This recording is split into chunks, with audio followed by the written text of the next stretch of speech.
Madam බලන්නකො මේ ළමයට වෙලා තියෙන දේ. මාල්මිතේ කෝපෙට ගන්න. මොකද නිපුණ? ඔහොම එනවද ඔෆිස් එකට කඩාගෙන ගුරුවරයෙක්.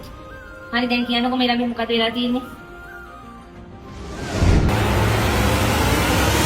ඕව සාමාන්‍ය දේවල්. ඕව මේ හැම ගෑනමයකටම වෙනවා. අනිත් එක ඕ පොලිසි ගානේ ගිහිල්ලා පැමිණිලි දාලා ඕව විභාග වෙනකොට මුග කාලයක් ගත වෙනවා. ඒ වගේම මුදලුත් වැය වෙනවා. ඒක හින්දා වෙන්නේ නැති මේ ළමයාගේ දෙමව්පියනුත් ඕව අතහැරලා දාලා තියෙන්නේ. නිපුණ සර්ුත් ඕව අතහැරලා දාලා නිකන් ඉන්න. මෙන්න මේ ළමයට වෙච්ච දේ අහලා බලන්න. හැමදාම සර් ඉස්කෝලේ ගෙදර ගියාට පස්සේ අම්මයි මමයි දෙන්නම වත්තට යනවා දලු කඩන්න. ඒ දලු ඔක්කොම එකතු කරලා මුදලාලට බාර දීලා සල්ලි ගන්න යනකොට අම්මගේ මගේ අතිනුයි එක එක තැන් වලින් අල්ලනවා. අම්මා කවදාවත් ඒක තාත්තට කියන්න දුන්නේ නැහැ. මොකද එයා තමයි දලු එකතු කරන්නේ එකම මුදලාලි අපේ ගමට.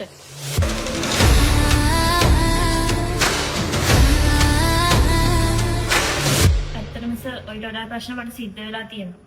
ගෑනු ළමයට ඔය වගේ දේවල් සිද්ධ වෙන්නේ කොහොමද පිරිමි කෙනෙක්ම නිසා තමයි. මට තාත්තත් නැහැ සර්. ඉන්නේ අම්මා විතරයි. සර් දන්නවද අපිට මේ වගේ කරදර වුණාම කියන්නේ ඉන්නේ පිරිමි කෙනෙක් විතරයි. ඒ වුණාට සර් පිරිමි කෙනෙක්ගෙන් වෙන මේ කරදරේ තවත් පිරිමි කෙනෙක්ට කියන්න මට බයයි සර්.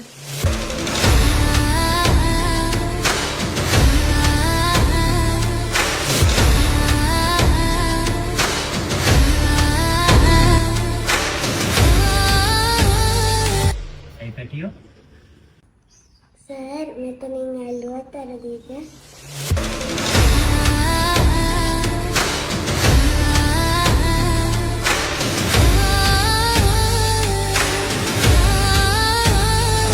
කෝ දරුවෝ ඔයා මං ගාවට එන්න. මොකද පුතේ දැන් සර්ට කියන්න ගියේ? මැඩම් ට්‍රීල් එකේ මාමා හැමදාම ඉස්කෝලේට එනකොට කඩයක් ළඟ නතර කරලා චොකලට් අරගන්නවා මෙතනින් අල්ලනවා.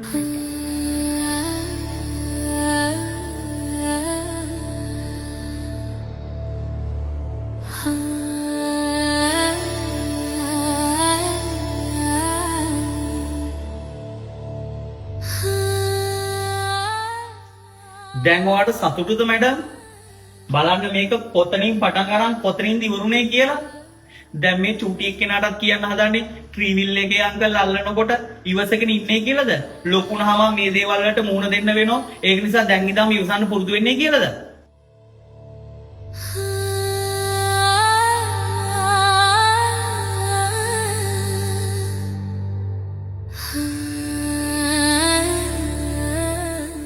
දෙමාපියනි ඔබ දැන සිටියාද ඔබේ දරුවා මෙවැනි අපහසුතාවලට ලක්ව සිටිනා බව?